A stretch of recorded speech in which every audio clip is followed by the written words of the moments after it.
राधे राधे मेरी YouTube family. तो इस बारिश के मौसम में अगर आप भी बहुत ही बढ़िया स्वादिष्ट पकोड़े की रेसिपी को मिस कर रहे हैं तो आज आपके लिए लेकर आई हूँ मूंग दाल और लौकी के बहुत ही ज़्यादा स्वादिष्ट पकोड़े की रेसिपी। ये पकोड़े खाने में बहुत ही ज़्यादा स्वादिष्ट लगते हैं और उम्मीद करूँगी जैसे मेरे घर में इनको पसंद किया जाता है आपके घर में भी इनको बहुत ज़्यादा पसंद किया जाएगा। तो चलिए इस पकोड़े की रेसिपी को बनाना शुरू कर देते हैं।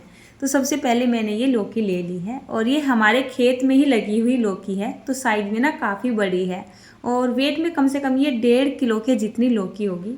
तो इसमें से मैंने करीब आधा किलो के जितनी लौकी ले ली है और बाकी की मैं यहाँ पे सब्ज़ी बना लूँगी। तो लौकी को मैंने पहले धो लिया था और धोने के बाद इसको मैं छील रही हूँ। तो इसको हमें अच्छे से एक मतलब चाकू की हेल्प से इसको छील लेना है और फिर इसका जो पूंछ वाला या हाथ डंठल वाला हिस्सा होता है उसको काट के साइड में निकाल देना है। उसके बाद हम लौकी को कुछ इस तरीके से काटते हैं। अगर लौकी के अंदर बहुत ज़्यादा गूदा वाला हिस्सा है तो आप ना इसको काट के साइड में निकाल दीजिएगा, नहीं तो क्या होगा क्वांटिटी ज़्यादा हो जाएगी और इससे ना जो एक कुरकुरापन आता है पकौड़े में वो नहीं आएगा। तो ये काफ़ी बड़ी लौकी थी ना, तो इसमें थोड़े से ना बीज वगैरह भी थे, तो मैंने काट के साइड में निकाल दिए हैं। और यहाँ पर ये मैंने एक कद्दूकस ले लिया है और इसमें जो मीडियम वाले दांते होते हैं ना उससे हमें इस लौकी को कस लेना है। मतलब ना ये जो दांते हैं ना तो मोटे होने चाहिए और ना ही बहुत ही पतले से होने चाहिए। तो मीडियम टाइप के जो दांते होते हैं उनसे मैंने इनको कस के तैयार कर लिया है। तो ये मिल चुके हैं हमें लौकी के लच्छे। तो इसको हम एक बर्तन में निकाल देते हैं और इसमें हम पानी डाल देते हैं, क्योंकि लौकी कसने के बाद ना बहुत जल्दी से काली भी हो जाती है, तो साथ के साथ इसको पानी में डालते जाएंगे। उसके बाद मैंने यहाँ पर ये 2 आलू ले लिए हैं और इनको मैंने पहले धो लिया था, तो इनके ऊपर काफ़ी ना मिट्टी और खाद वगैरह लग रहा था, तो इनको मैंने धोने के बाद छील लिया था और छीलने के बाद फिर से एक बार धो लिया था। और जिस तरीके से हमने लौकी को कद्दूकस किया था इसी तरीके से हमें आलू को भी कद्दूकस कर लेना है। तो चलिए यहाँ पर मिल चुके हैं हमें ये जो है आलू के लच्छे, तो इनको भी हम इस पानी में डाल देते हैं। तो दोनों ही चीज़ों को मैंने एक ही साथ डाल दिया है और अब हम इसमें खूब सारा पानी डाल देते हैं। अगर आप इस नाश्ते को चाहे तो अभी बना सकते हो, बट आपको थोड़ी सी तैयारी पहले करनी होगी। बट मैं नाश्ते को कम से कम 2 घंटे के बाद बनाऊंगी। लौकी आलू को मैंने अच्छे से 1-2 बार पानी में धो लिया है और इनको मैंने फ्रिज में रख दिया है 1-2 घंटे के लिए। उसके बाद मैंने मूंग दाल ले लिया है, यहाँ पे करीब 100 ग्राम के जितनी हम यहाँ पे मूंग दाल ले लेंगे और इसमें पानी डाल देंगे। मूंग दाल और जो एक लाल वाली हमारी मसूर की दाल होती है इसके ऊपर बहुत ज़्यादा केमिकल होता है, तो चलते पानी में 4 से 5 बार इनको धो लेना है। और उसके बाद मैंने यहाँ पे खूब सारा पानी डाल दिया है और यहाँ पे डाल दिया है आधा चम्मच के जितना बेकिंग सोडा। बेकिंग पाउडर नहीं डालेंगे, बेकिंग सोडा डालेंगे ताकि जल्दी से फूल सके। इसको मैंने साइड में रख दिया है। तो करीब 2 घंटे का टाइम हो चुका है। जो दालें ना हमारी बढ़िया अच्छे से फूल रही हैं। अगर आप साथ के साथ जैसे मैंने आलू वगैरह को कसा था, अगर इस तरीके से नाश्ता बनाना चाहते हो तो आपको दाल पहले ही भिगोनी होगी। मैं तो साथ के साथ ही लेके चल रही हूँ इसको। तो दाल जो थी जैसे अच्छे से हमारी फूल गई थी, यहाँ पर ये मैंने एक मिक्सी का जार ले लिया है और इसका पानी निकाल दिया था। करीब 1-1.5 टेबल स्पून की जितना पानी मैंने इसके अंदर ही रोक लिया था और मिक्सी के जार में इसको डाल दिया है। अब हम इसको अच्छे से ग्राइंड अप कर लेंगे। तो बहुत ही बारीक करके हमें इसको पीस लेना है। शुरू में मिक्सी को आपको थोड़ा सा पल्स मोड पे चलाना है और उसके बाद इस तरीके से हाई स्पीड में करते हुए इसका बढ़िया सा एक फाइन पेस्ट बना के तैयार कर लेना है। चलिए एक तीखी सी चटनी की रेसिपी आपको मैं दे देती हूँ। एक मिक्सी के जार में हम थोड़े से पुदीना की पत्ती डालेंगे। मैंने घर पे बोया हुआ है मरवे का पेड़, तो इसकी जो चटनी है ना बहुत ही ज़्यादा टेस्टी लगती है। इसमें हल्का हल्का सा खट्टापन होता है।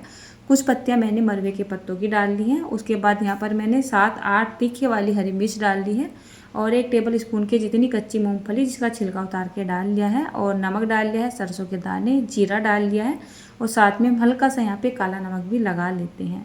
उसके बाद हम यहाँ पर दही डालेंगे। तो जो दही है मैंने करीब 1 टेबल स्पून की जितनी ले ली है और ये एकदम फ्रेश दही है, मतलब बहुत ज़्यादा खट्टी नहीं है और एकदम से मीठे भी नहीं है। तो सभी चीज़ों को हम एक जगह डाल लेंगे और इसको बढ़िया सा ग्राइंड अप कर लेंगे, एकदम बारीक करके करेंगे। तो बीच में आप देखोगे जो चटनी है वो सूखी सूखी आपको लगेगी, तो यहाँ पे आपको 1-2 चम्मच के जितना पानी डाल देना है और आधा नींबू निचोड़ देना है और उसके बाद इसको पीस लेना है। तो ये आपकी बहुत ही ज़्यादा सुपर टेस्टी खट्टी खट्टी सी तीखी सी चटनी बनके तैयार हो चुकी है। कोई भी आप पकोड़े पकौड़ी खा रहे हो तो इस चटनी को खा के देखिएगा, बहुत ही ज़्यादा सुपर टेस्टी लगती है। तो इसको मैंने एकदम बारीक करके पीस लिया है। यहाँ पर ये मैंने कांच का जार ले लिया है। मैं इस चटनी को 1-2 दिन के लिए स्टोर करके रखूँगी। वैसे मैं चटनी वगैरह ज़्यादा दिन के लिए स्टोर नहीं करती हूँ, बस 1-2 दिन के लिए। बचेगी तो रख लूँगी, नहीं तो कोई बात नहीं, ख़त्म होगी हो जाएगी। उसके बाद 2 घंटे का टाइम ही लगभग में हो चुका है। 2 घंटे के बाद मैंने दाल को पीसा है और मैं फ्रिज में से इसको भी निकाल के लेके आ गई हूँ। तो फ्रिज में रखने से मुझे क्या हुआ है, ये काले नहीं पड़े हैं। जो आलू के और लौकी के लच्छे थे ना हमारे, तो ये हमारे काले नहीं पड़े थे। आप चाहे तो इसको रात में भी कद्दूकस करके फ्रिज में रख सकते हो, अगर सुबह ही सुबह नाश्ते बनाने के मूड में हो। जब भी आप इसको फ्रिज में से निकाल लें तो उसके बाद इसको टाइट करके निचोड़ के और यहाँ पर डाल दें। उसके बाद मैं यहाँ पर ये हल्दी, नमक, मिर्च, धनिया पाउडर और जो है जीरा पाउडर, अमचूर पाउडर, थोड़ा सा गरम मसाला, हींग वगैरह, काला नमक वगैरह, मतलब मैंने जितना भी यहाँ पे सामान डाला है सारा का सारा लिस्ट बना के मैंने स्क्रीन पे लगा दिया। आप यहाँ से भी ले सकते हैं। यहाँ पे मैंने डाल दिया 1 चम्मच की जितनी अजवाइन और 1-2 टेबल स्पून के जितने वाइट वाले तिल भी डाले हैं। हरी मिर्च डाली है और धनिया की पत्ती डाली है काट के, और उसके बाद यहाँ पे थोड़ी सी पत्तियाँ मैंने पुदीना की भी डाल दी है और आधा नींबू यहाँ पे निचोड़ दिया है। और तैयार किया हुआ ये पेस्ट यहाँ पे डाल देते हैं। तो अब इस नाश्ते को बनाने में हमें देर नहीं करनी है। सारी तैयारी करने के बाद ही आपको ये पेस्ट यहाँ पे डालना है, नहीं तो क्या होगा, ये एकदम पतला सा भी हो सकता है जो कि आप कवर नहीं कर पाओगे। तो बिल्कुल मैंने सारी तैयारी कर दी है, इसको मैंने अच्छे से मिला के रख लिया है। तो चलिए यहाँ पर फटाफट से कढ़ाई रख लेते हैं, इसमें तेल डाल के और अपने जो ये पकोड़े हैं या फिर अपनी भजिया है बनानी शुरू कर देंगे। तो ये जो मैं भजिया ही बोलते हो आप, तो हम पकोड़े बोलते हैं। और मैंने देखा है, जैसे आप मुझे कमेंट्स करते हो ना कि दीदी ये तो भजिया है, आलू की भजिया है या किसी भी चीज़ की मैं डालती हूँ ना पकौड़िया या फिर पकोड़े वगैरह, आप उसको भजिया बोलते हैं। हम नॉर्मली बचपन से इनको पकोड़े या पकौड़िया बोलते आ रहे हैं, तो मेरे मुँह से बार बार पकोड़े ही निकल रहा है। तो जैसे ही मैंने यहाँ पे सरसों का तेल डाल लिया था, हम घर में सरसों का तेल ही इस्तेमाल करते हैं, रिफाइंड एकदम ना के बराबर ही इस्तेमाल किया जाता है। तेल का टेम्परेचर जब मीडियम और हाई के बीच में रहेगा तब आपको इस तरीके से पकोड़े डाल देने हैं। और कम से कम इसको 1-2 मिनट के लिए तो आपको छेड़ना नहीं है, और उसके बाद इसको कंटिन्यू चलाते हुए कम से कम 5 से 6 मिनट के लिए अच्छा सा कलर आने तक सेक लेना है। तो देखिए कितने क्रिस्पी देखने में ही लग रहे हैं, देखने में इतने ज़्यादा सुपर टेस्टी लग रहे हैं कि एकदम मानो मुँह में पानी आ रहा है। मन ऐसा कर रहा होगा ना आपका भी कि यहाँ से पकोड़ा उठाए और फटाफट से खा ले, अनीता एक पकोड़ा इधर को दे दे तो मज़ा आ जाए, ऐसा लग रहा होगा। आप भी इतने सुपर टेस्टी पकोड़े अपने घर में बना सकते हो। मैंने बहुत ही आसान सी रेसिपी दी है आपको। और जब ये अच्छे से आपको क्रिस्पी से दिखाई देने लगे तो इनको निकाल देना है। और ये मैंने यहाँ पर ये 2 बैच में सारे बना के तैयार कर लिए हैं। मैं क्या करती हूँ, कढ़ाई में तेल थोड़ा सा ज़्यादा रखती हूँ और जो इस तरीके की चीज़ें बनाती हूँ तो उनको ज़्यादा मात्रा में डाल देती हूँ। तो उससे मुझे 2 फ़ायदे हो जाते हैं। एक तो मेरी चीज़ें जल्दी से बन जाती है, दूसरा मेरा टाइम बच जाता है, और एक फ़ायदा और भी हो जाता है, सभी चीज़ों का कलर ना एक जैसा ही रहता है। हम जितने बैच में इन चीज़ों को बनाएंगे उतना इनका कलर भी अलग अलग आएगा। तो जाहिर सी बात है, मतलब इकट्ठे में बनाएंगे तो एक ही जैसा कलर आता है।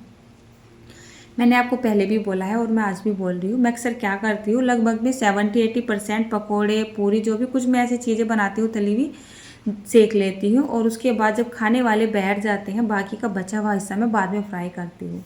ये वाले पकोड़े खाने में इतने ज़्यादा सुपर टेस्टी लगते हैं, तो इनकी आज मैंने क्वांटिटी भी ज़्यादा ही बनाई है, मतलब घर वालों के बहुत ज़्यादा पसंद आते हैं।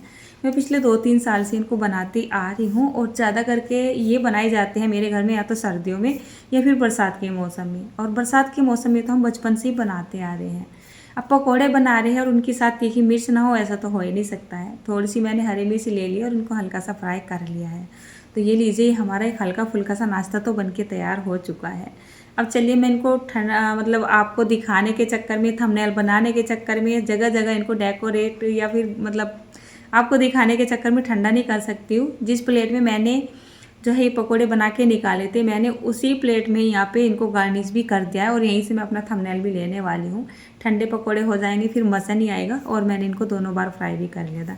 चटनी भी आ गई है। कुछ पकोड़े मैंने भोग के लिए भिजवा दिए थे, वो भी आ चुके थे, और मेरी थाली में थोड़ी सी गुंजाइश लग रही थी, कहीं कहीं को खालीपन लग रहा था, तो मैंने वो पकोड़े भी वापस से यहाँ पे रख दिए हैं। तो अब ये सारा का सारा हमारा भोग ही बन चुका है, और बहुत ही ज़्यादा सुपर टेस्टी। मुझे तो अब रहा नहीं जा रहा है, मतलब ये इन पकोड़ों का टेस्ट मुझे पहले से ही पता है। तो ये पकोड़े मुझे बहुत ज़्यादा टेस्टी लगते हैं, और लगते हैं जब तक ये गर्म रहते हैं। गरम गरम खाने में ही अच्छे लगते हैं, ठंडा होने के बाद मज़ा नहीं आता है खाने में, पता नहीं क्यों। चलिए जल्दबाजी में आपको एक पकोड़ा मैं तोड़ के भी दिखा देती हूँ। पकोड़ा, भजिया, पकोड़े, या कुछ भी इनको नाम दे सकते हैं। मैं तो ये बोलूँगी एक हेल्दी नाश्ता है ये।